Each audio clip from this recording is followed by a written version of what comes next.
Where do I begin? I will start here. My name is Ogechi Wankwo, and I'm 32 years old. I live in Southern California, and I'm going to share very little bit about my life in hopes that this little video will be helpful to someone who is having a similar experience or is going through something that they're not sure how they will make it to the other side. So I will try not to be really awkward. This is very strange, and I'm not enjoying this, but it needs to happen. So it's been a long time coming. Here we go. I'm Nigerian. I've lived in the United States since I was 12 years old. At the age of 17, I became a registered nurse. And at the age of 19, I had to file for DACA status. There it is. I said it. I've been holding this close to my heart. There's only a handful of people that know this about me. The reason for that is because I prefer that I'm treated normal. I don't know. I think that if you have DACA status and you're watching this, you probably understand what it means to feel, I guess, a lot of fear, unsure about your future, unsure about pretty much everything, and to be afraid to start new projects, even meet people, date, do anything really, because you're not sure if today's the day when DACA will end, or if you'll be able to continue with school and things of that nature. So I've carried a lot of that with me since 2007. I'll just give you a little background. So moved here in 2001 with my family, came here legally, all of that. I have a social security card. I graduated from high school in the United States, went to nursing school in Michigan, have been a registered nurse since 2005. I got my associate degree in nursing, came to California in 2006, December, as a travel nurse and never left because I love it here. And somehow, well, I know how, my agency that was filing for me, that I was working for, they had some kind of like fraudulent activity with their taxes. And so everyone they were filing for, everyone they were putting in paperwork for to become a resident through their job got denied. That happens, right? You apply and your application gets denied and you get to appeal it. Well, what happened was this agency never actually appealed, and I didn't know because all of the paperwork from the immigration arm of the government went directly to the agency as normal, and what they should have done was update me. Now that was a part of it. The other part of it was that the actual USCIS, the government immigration agency, for those who don't know, never updated their website. So I would call the 800 number, I would go on the website and look up my status, put in my little case number, and it just kept saying pending, pending approval, everything is good, all is well. So I had absolutely no way of knowing that, I only had about 30 days to appeal. After the 30-day mark, the window of appeal was, closed. And I should note that this entire time I was still working for this agency, and just because of the way things were set up, I actually had a fee that I had to pay monthly, and I was still paying that fee, still have all my receipts, still trying to figure this out. How many years later? 13 years later.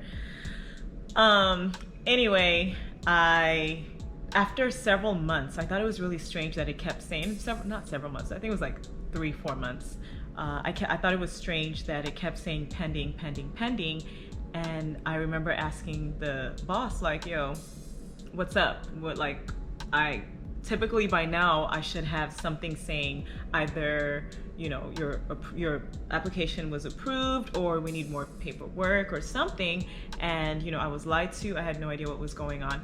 At some point I decided that I would go try to find out information on my own. Now, if you know anything about immigration, it's a whole, it's difficult to get anything done. You are pretty much at the mercy of the government when it comes to things like this. We pay a lot of money to file paperwork, and some people go through lawyers, and it's a lot. It's just a whole lot. And yeah, I went through all the different channels, was finally able to go see an immigration officer face to face, and I'll never forget the words that she said to me. She said, your application was denied in, I think it was March or April. This is November, like when I finally was able to get an in-person interview, or was finally able to speak with someone, because like I said, all I had was the case status, the 800 number that would just keep routing you to the same thing and saying the same thing. So I was finally able to go see her. It took forever, and she was like, yeah, your application was denied. You don't have a way to appeal it because you never appealed it in time. And I said, okay, well, how come on the website it kept telling me pending approval and that I was okay? And she goes, yeah, that happens. There's a schism between when things actually happen and when we actually notify you guys. So sorry, that's it. And I remember standing in the office like, so you're telling me that I'm basically screwed? And she's all like, next. Yeah, so that's pretty much what happened. That was November 2007. I remember going to all the schools in the area. I remember calling everyone I could call. I remember crying and praying and just like brainstorming, and I'm a very resourceful person. I could not figure out a way out of this situation. Again, when it comes to all things immigration and all things immigrant, there's always this fear.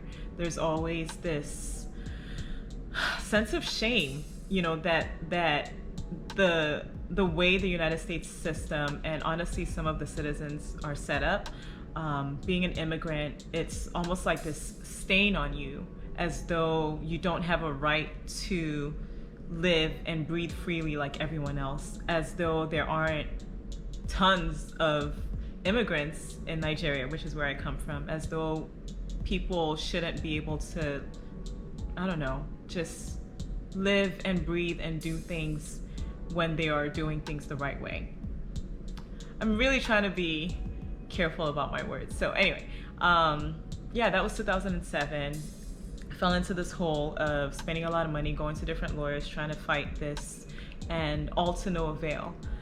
What really changed about my life was that I wasn't able to get a work permit anymore. Yeah, that was the big thing. I wasn't able to get a work permit. So I was just undocumented, and it took me all of that time from 2007 till when DACA was actually instituted in 2012. It took me all of that time trying to fight it, just trying to figure out what I was going to do.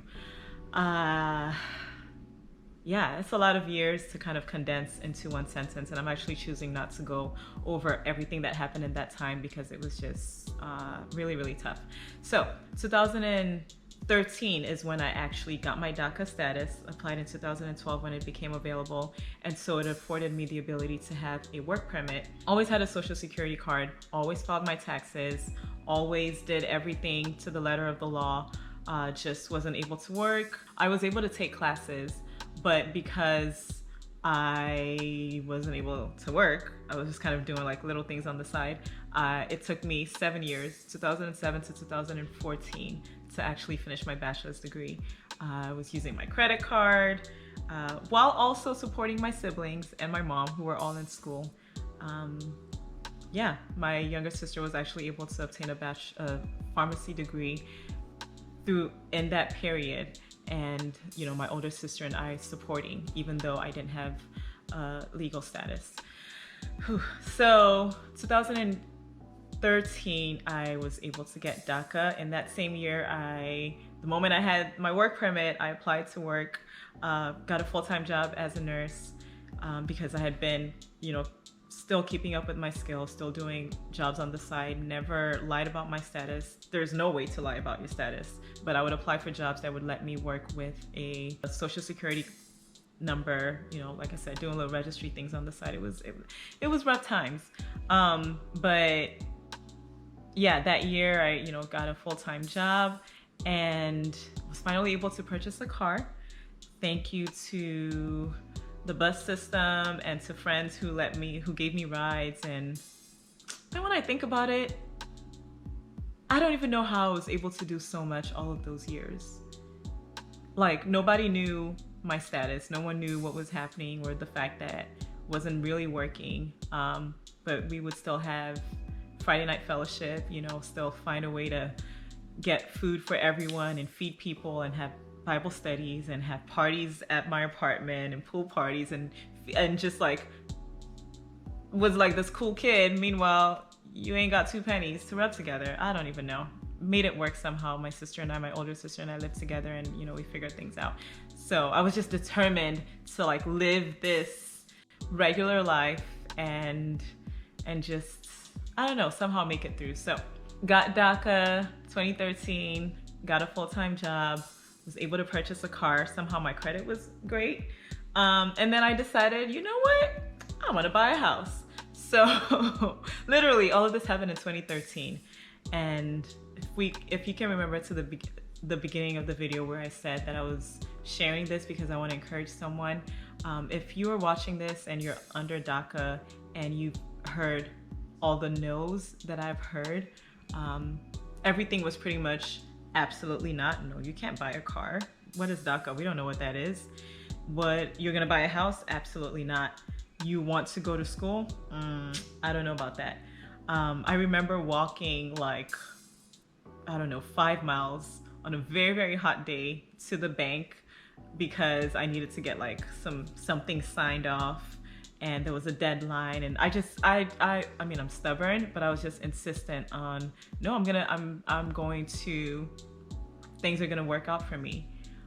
So I had that very stubborn spirit and tenacity, and up until all of that time, through moments of like depression, through a lot of fear of like, if the police come for you, even though you're not doing anything wrong, you just feel like something bad is gonna happen, was able to keep that spirit up until probably last year, 2019, where I just got really tired of all of this, and went through a season of depression and just felt like, man, I'm over this. My entire family is here. I've been an upstanding citizen, quote unquote.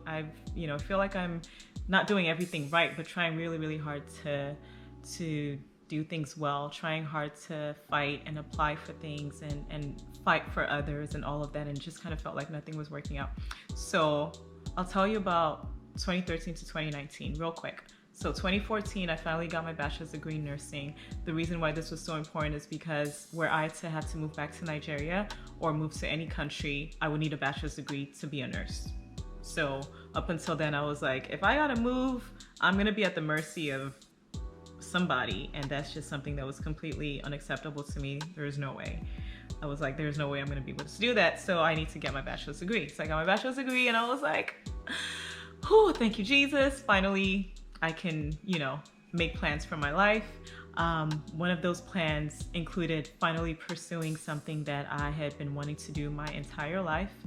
At 8 years old, I read a book that pretty much convinced me that I would become a medical doctor.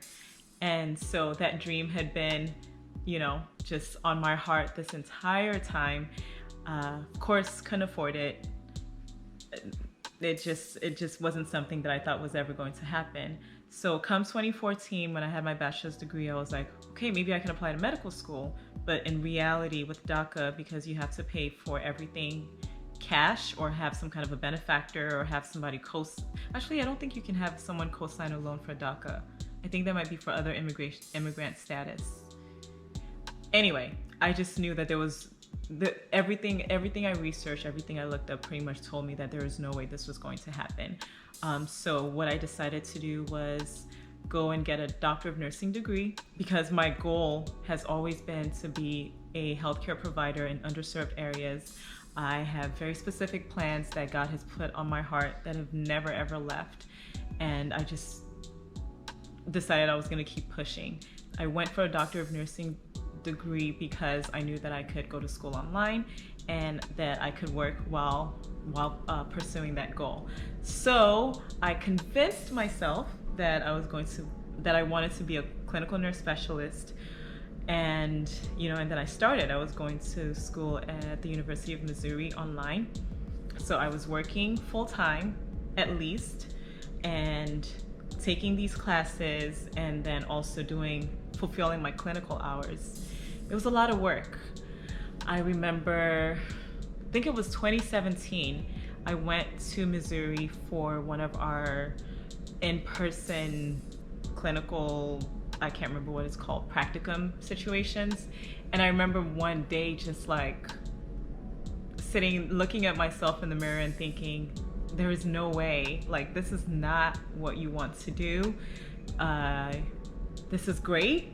I endorse clinical nurse specialist. Like, I think it's a fantastic career choice, but it wasn't, my heart knew that I was lying to myself, and I was just trying to make things work because that was the most convenient. I use that word, but it was tough, but it was just where my hands could reach. I guess my faith wasn't big enough at that time to see that I needed to trust that I could do something that wasn't possible, to reach for something that was impossible. So that was 2015. And I remember coming home and just thinking, like, man, I've never quit anything before. I'm certainly not gonna quit this, but something needs to change. I need to look again and see if maybe I could actually go to med school. So those thoughts started kind of going through my head. But did I say the dates right? I started in 2015, and it was 2017 when I only had a couple more semesters to go because I was kind of on the fast track. I was like, I can't keep doing this. So anyway, through a lot of conversation with my closest friends and my sisters who are my rock, I was like, you know what? I'm gonna at least do my part, at least take some classes, all the prereqs that I need, maybe take the MCAT, and if God opens the door for medical school, then that's what will happen. The whole time not believing that I would actually get to this point. Matter of fact, in my dreams and in the way my thought process worked, I saw myself only up to the point of actually taking the MCAT. Like, if I was able to actually get to the point of taking the MCAT, that would have been like, man, I was obedient and I did my part. So that was pretty much it. Actually, MCAT and apply to med school. And if I get in, I get in. If I don't, I don't. So in 2017, while still in my DNP program, I started taking classes at a local community college. So I was taking 2 classes, and I was still taking my classes for my DNP. Also had my clinical hours to fulfill, and I was working roughly 60 hours a week. Sleeping, I think I was averaging 4 hours a night of sleep, and that's average. So some nights there really was no sleep. It was way too much for my body to handle. Actually, if anything, my brain, like, I was getting really forgetful. I was sleeping on the way home from work. I remember one time I almost totaled my car. It was like 2 a.m. coming home from work because I was always like picking up doubles and stuff. And I remember my sister saying, absolutely not, this has to stop.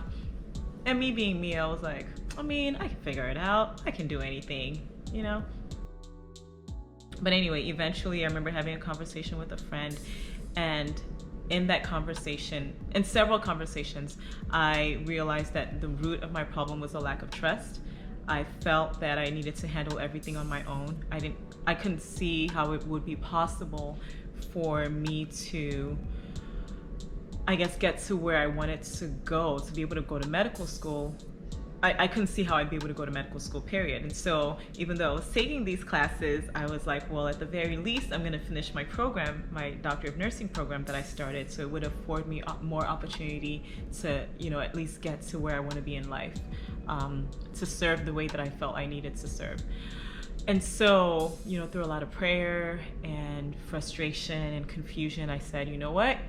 I'm gonna quit the DNP because I can't go to med school if I'm dead or somewhere in a hospital because I, crashed my car.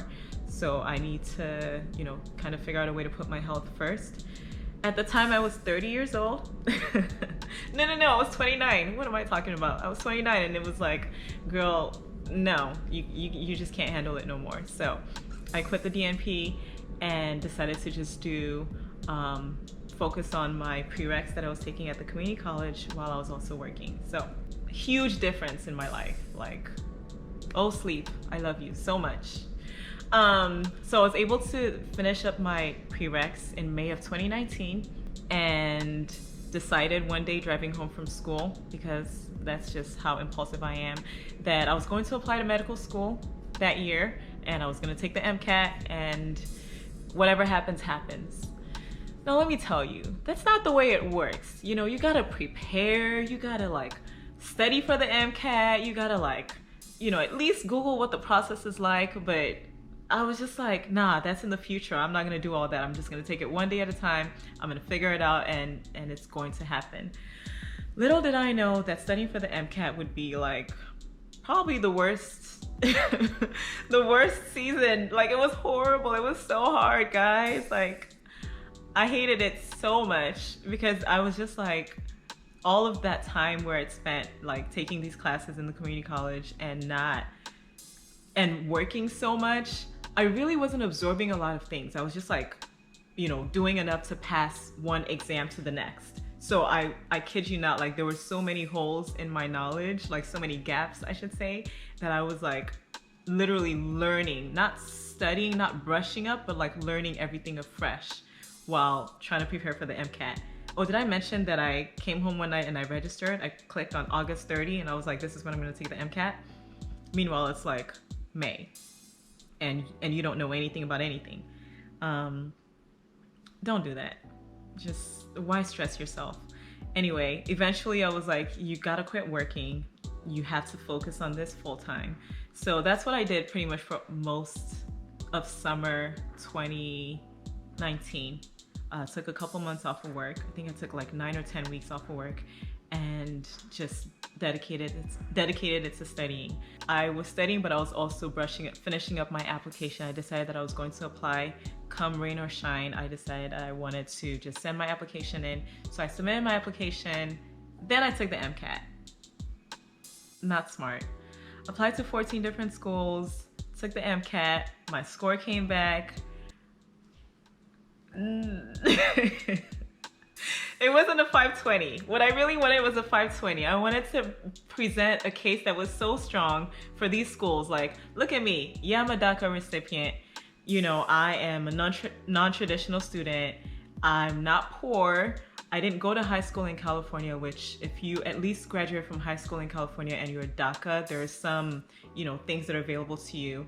No, I'm not Mexican, which again, there are a lot of other scholarships that I didn't fit the criteria for any of them. So not only did I not graduate from California, I'm not low income at all. Not the first person in my family to graduate from college. My younger sister has a doctoral degree. My mom has a doctoral degree. Everybody up in my whole entire family got some like high extended degree. My older sister has a master's degree. So like I didn't fit any of that criteria. And so it's like, yeah, you're gonna have to figure out a way to pay for school out of your pocket for med school. And so it was like, well, I'm at least going to apply and see what happens. So I applied to a bunch of schools. My MCAT came back. It wasn't a 520. It wasn't horrible, but it wasn't great. I'm not gonna tell you what it was because I'm still embarrassed. But through the grace of God, and honestly by the faith and the prayers of all of my friends and family, because it certainly wasn't my faith. My faith was extremely shaky. I didn't believe I was actually going to get in. I got a couple interviews out of the 14 schools I applied to. Y'all did me dirty. I was a pretty strong candidate. Y'all just, anyway. Sorry, let me back up. I applied to all of these like high-end schools that require like crazy MCAT scores. The reason for that was because they were the only ones that would even had a provision for someone who had DACA. So every one of these schools was completely out of my reach. I couldn't apply to like the regular schools that, you know, would take somebody like me because they were like, DACA? No, we don't want you. So I knew even as I was applying that this ain't it, bro. Like this ain't gonna work. But I was like, you know, I'm gonna at least do my part. Let me just click. So anyway, long story short, I got accepted into my #1 school, Loma University. Insert applause. Very excited about that. But then I was like, how I'm gonna pay. Because with DACA, if you don't have money, ain't no federal loans, ain't no, yeah, it just, I mean, I've been saving and working so hard for so many years, but I just, $80,000 a year, it just wasn't gonna happen. So anyway, I ended up getting a scholarship for 1 year.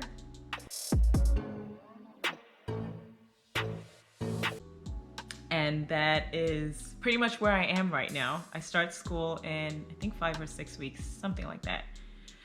And I know that I can go to school for a year.